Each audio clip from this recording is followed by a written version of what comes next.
Hi అండి అందరికీ. మనం మిడమికలతోని ఎన్నో రకాల వంటలు చేసుకుంటూ ఉంటాం కదా. ఒక్కసారి ఇలా ట్రై చేయండి. క్యారెట్ వేసి ముందుగా కడాయి తీసేసుకొని 2 టేబుల్ స్పూన్ల ఆయిల్ వేసేసి ఆయిల్ బాగా హీట్ అయిన తర్వాత 1/2 టేబుల్ స్పూన్ ఆవాలు, 1/2 టేబుల్ స్పూన్ జీలకర్ర వేయండి. అవి చిటపటమన్న తర్వాత ఒక వెల్లుల్లిపాయ గడ్డను మొత్తం పొట్టు తీసేసుకొని ఇందులో వేసేసుకోవాలి.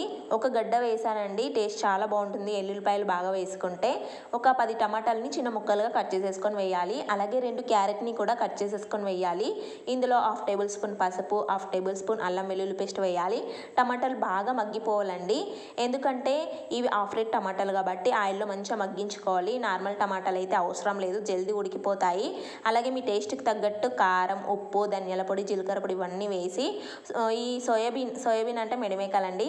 సో ఈ మెడిమేకల్ని ఒక అర్ధగంట ముందే వాటర్లో నానబెట్టుకున్నాను. ఇవి కూడా వేసేసి మీకు గ్రేవీకి తగినంత వాటర్ యాడ్ చేసుకొని మంటని మీడియం ఫ్లేమ్లో పెట్టి ఉడికించుకోవాలి. అంతే, సోయాబీన్ కర్రీ రెడీ. మెడిమేకల కర్రీ అన్నమాట. వీడియో నచ్చితే లైక్ చేయండి.